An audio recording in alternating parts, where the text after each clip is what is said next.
Assodací, anguet, enfarga o maitan o potxons són paraules que al Pallars es poden escoltar tranquil·lament en converses caminant pel carrer, en un bar o a casa, però no són tan familiars si ens fixem amb les converses dels infants. Es tracta de paraules pallareses que s'han transmès oralment de pares a fills, però que actualment estan caient en desús.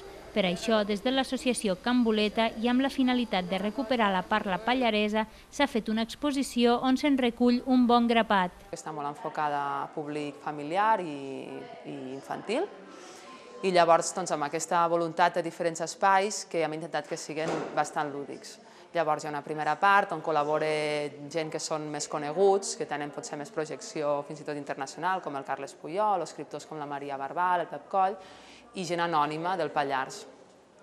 Després hi ha diferents espais on s'explica una mica la morfologia, el lèxic, la sintaxi del pallarès, o sigui, tot el que constituís una parla, un dialecte.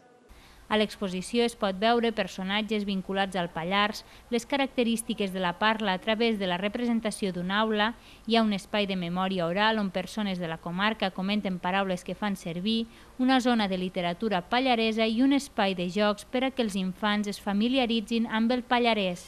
La idea és mostrar que és una parla viva i que es pot fer servir en tots els àmbits. Hem volgut transmetre que el pallarès no és només una parla que s'associa exclusivament a feines del camp o a feines que ja no es fan, sinó que és una parla viva i que es pot utilitzar, que un futbolista pot parlar en pallarès, que un escriptor pot parlar en pallarès, que un cuiner pot parlar en pallarès, perquè tenim lèxic i tenim expressions que serveixen per tot, per comunicar-nos per tot. Can Boleta treballa des del 2007 amb la preservació i difusió del pallarès a través de la publicació de contes. Ara també es pot visitar l'exposició Supo amb el Pallarès fins al 30 de juny a l'Oficina de Turisme del Pallars Sobirà.